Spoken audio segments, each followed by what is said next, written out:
Asia cup মানেই উত্তেজনা, গ্যালারিতে রঙিন আবহ আর মাঠে সেরাদের লড়াই। এবারের আসরে অংশ নিচ্ছে মোট ৮ দল। এর মধ্যে ৬টি দল ইতোমধ্যে স্কোয়াড ঘোষণা করেছে। প্রতিটি দলে আছে শক্তির দিক, আছে দুর্বলতার জায়গাও। ভারতের ব্যাটিং লাইন আপ, পাকিস্তানের ভারসাম্যপূর্ণ বোলিং, আফগানিস্তানের ঘূর্ণি, বাংলাদেশের স্থিতিশীল প্রস্তুতি কিংবা হংকং ওমানের অঘটন ঘটানোর স্বপ্ন, সব মিলিয়ে এবার এশিয়া কাপ হতে যাচ্ছে একেবারে অন্য রকমের আসর। প্রশ্ন হচ্ছে, কোন দলের স্কোয়াড সবচেয়ে শক্তিশালী? এশিয়া কাপের আসরে অংশ নিচ্ছে মোট ৮টি দল। এর মধ্যে ৬ দল ইতোমধ্যেই ঘোষণা করেছে স্কোয়াড। শ্রীলঙ্কা এখনও তাদের দল দেয়নি, তবে অন্যদের স্কোয়াডের ভেতরেই এখন চলছে আলোচনার ঝড়। কারা এগিয়ে আর কারা পিছিয়ে।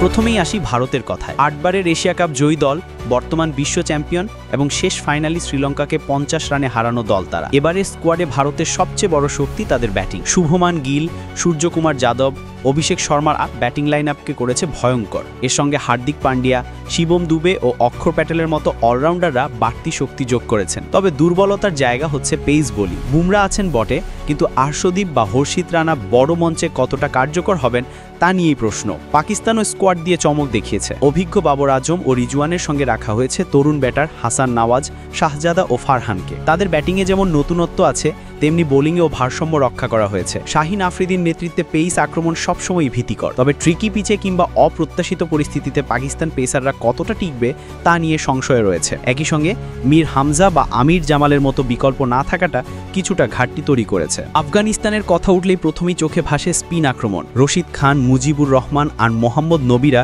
যে কোনো প্রতিপক্ষকে বিপদে ফেলতে পারেন। এর সঙ্গে পেস আক্রমণে আছেন ওমর জাই, ফারুকি, নবীনুল হক। সব মিলিয়ে টি-20 ফরম্যাটে আফগানিস্তানের মূল শক্তি হলো একাধিক বোলিং অপশন, যা ম্যাচে বাড়তি সুবিধা দেয়। তবে মিডল অর্ডারের ব্যাটিং এখনও তাদের বড় দুর্বলতা। বাংলাদেশও এবার এশিয়া কাপের প্রস্তুতি নিয়েছে জোরসোরে। দলের ওপেনিং জুটি তুলনামূলক স্থিতিশীল, পেস বোলিংয়ে আছে কার্যকারিতা আর স্পিনে আছে বৈচিত্র্য। তাসকিন, শরীফুল, মুস্তাফিজদের পেস আক্রমণের সঙ্গে মেহেদী হাসান মিরাজ, সাকিব আল হাসান স্পিনে দিতে পারেন বাড়তি শক্তি। তবে মিডল অর্ডারে লিটন দাস ও হৃদয়ের ধারাবাহিকতা প্রশ্নের মুখে। একই সঙ্গে ফিনিশিংয়ের সমস্যা থেকেই যাচ্ছে। সঠিক সময় বড় শট খেলতে না পারলে ম্যাচ হাতছাড়া হতে পারে।